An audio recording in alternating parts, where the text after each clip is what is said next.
সমস্যা, শোষণ, পীড়ন, ধর্ষণ, অপহরণ, স্বৈরাচারী, কালোবাজারি, 2 নম্বরী, অত্যাচার, অনাচার, চিটারি, ধাপ্পাবাজি, সন্ত্রাসবাদের বাজার।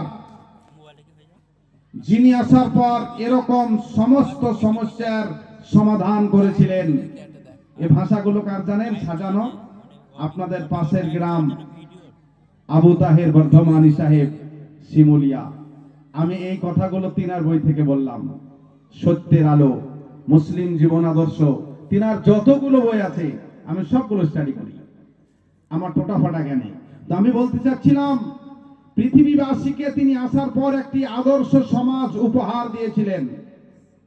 যারা ছিল চোর, যারা ছিল ডাকাত, যারা ছিল কুখ্যাত সন্ত্রাসবাদের নায়ক, তাদেরকে তিনি শান্তির নায়কে পরিণত করেছিলেন।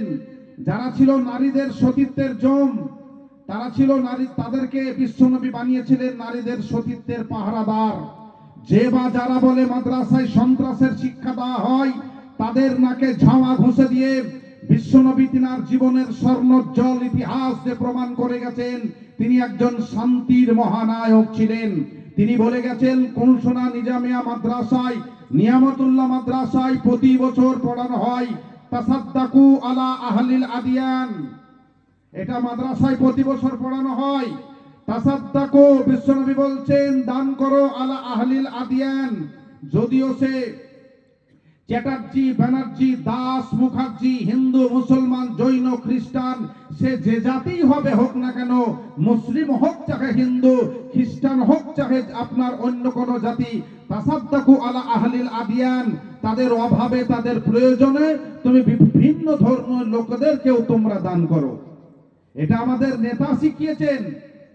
যাকে মার্ডার করার জন্য পরিকল্পনা করেছিল একজন মহিলা, বিষ মাখানো মাংস খাইয়ে, আর রাহিকুল মাকতুমে পাবেন, নিঃশর্ত তিনি ক্ষমা করেছিলেন।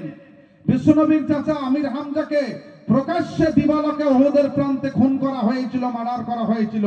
যেই মহিলা বিশ্বনবীর চাচার বুককে ফেড়ে কাঁচা কলেজা চিবিয়ে বের করে খেয়েছিল আর খিলখিল করে হেসেছিল, সে মহিলাকে বিশ্বনবী ক্ষমা করেছিলেন। তিনি কখনো সন্ত্রাসের শিক্ষা দিতে পারেন? এতিসন বীরে চাচা সে মহান, এতিসন বীরে চাচা সে মহান, আমির হামজা নাম পেলেছিল যারে বড় আদরেতে, যাই না কো দেওয়া তার দাম।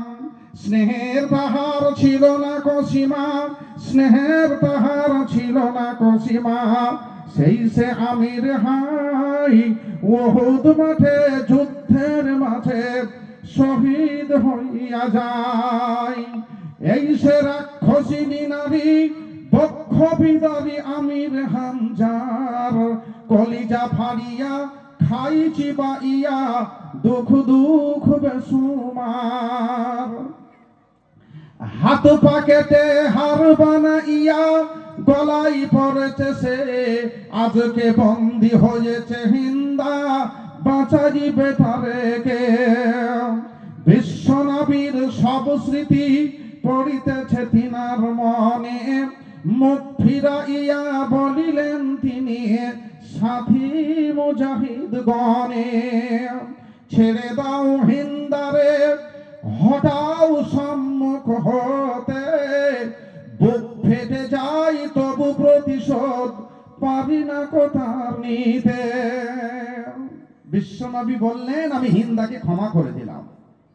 যে লোকটা এত বড় ক্ষমার মহানায়ক, তিনি কখনো সন্ত্রাসের শিক্ষা দিতে পারেন? যিনি বললেন দাস, ব্যানার্জি, চ্যাটার্জিদেরকেও দান করো, তিনি কখনো কারো প্রতি হাত তোলার কথা শিক্ষা দিতে পারেন? অসীম সরকারকে নিয়ামতুল্লাহ মাদ্রাসায় ভর্তি হওয়ার তাই আবেদন করছি।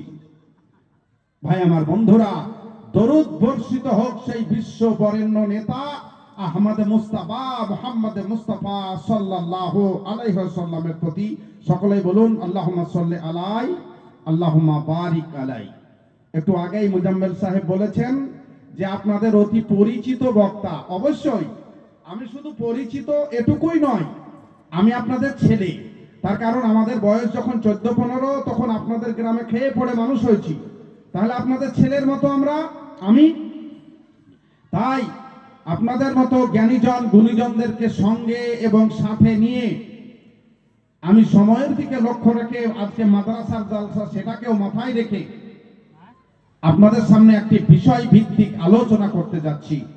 আমার আজকে যে বিষয়, আমার আজকে বক্তব্যের যেটি বিষয়, তা হচ্ছে মুমিনের পরিচয়, খাঁটি মুসলিম ও মুমিনের পরিচয় আজকে আমার বক্তব্যের বিষয়।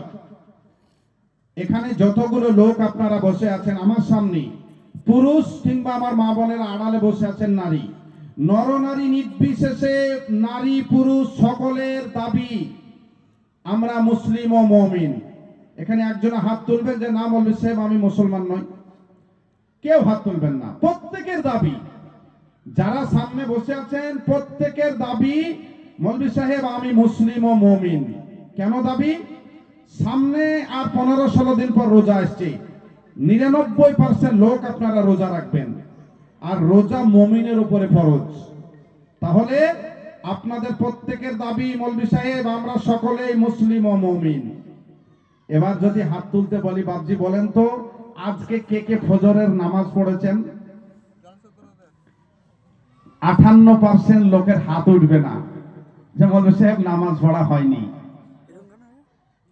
নিজেকে মুসলিম ও মুমিন বলে দাবি করছেন, কিন্তু যদি জিজ্ঞেস করি ফজরের নামাজ পড়েছেন, তা না নামাজ পড়া হয়নি। কেন পড়েননি? অনেক রকমের উত্তর আছে, তার ভিতর থেকে একটা নগদ উত্তর,